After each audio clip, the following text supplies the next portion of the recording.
Bonsoir. On voulait absolument faire le bilan de ces rencontres qui nous ont toutes, c'est vrai, enchantées depuis le début de la semaine. On a l'impression qu'il s'est passé un petit quelque chose, notamment sur la place du marché, parce que la philosophie est partout à Monaco. Écoutez, nous aussi, on a conscience peut-être d'avoir franchi un palier parce que les réunions, les conversations ont marché, si je puis jouer sur les mots, de façon inattendue, bien au-delà de nos espérances. Et les gens participent, écoutent. Donc pour nous, c'est une sorte de retour symbolique à la fonction première de la philosophie. C'est-à-dire la philosophie, c'est pour tout le monde. C'est sur la place, c'est dans l'agora, c'est dans le forum, c'est sur les places de marché. Là, il y a du monde et qui pose des questions qui concernent tout le monde.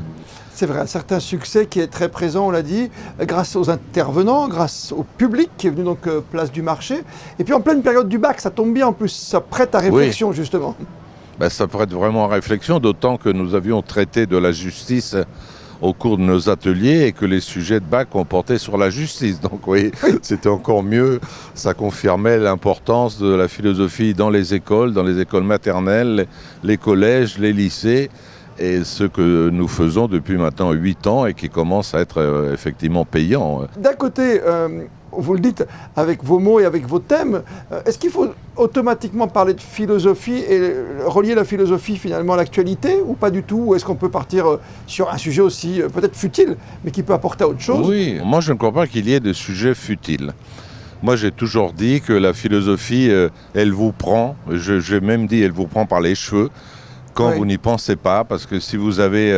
je sais pas, si vous tombez amoureux, si vous perdez quelqu'un, si vous vous demandez pourquoi on fête tel événement, tel jour, etc., il y a un questionnement philosophique qui naît tout de suite. Nous pouvons parler de tous les sujets que n'importe quel citoyen, n'importe quel homme, n'importe quelle femme, n'importe quel enfant aussi se pose, et nous pouvons apporter des éclairages effectivement à ce niveau-là.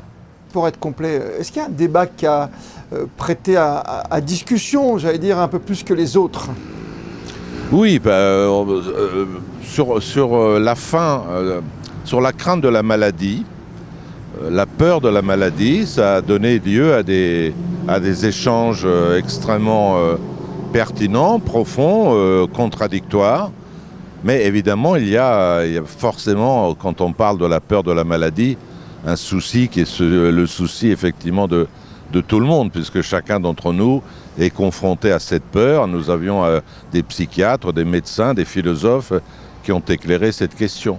Aucun des sujets que nous traitons n'est étranger aux préoccupations de chacun d'entre nous. Merci Robert Maggiori d'avoir fait le point avec nous. Je rappelle que vous êtes membre fondateur de ces rencontres philosophiques chères à Charlotte Casiraghi, ici en Principauté de Monaco.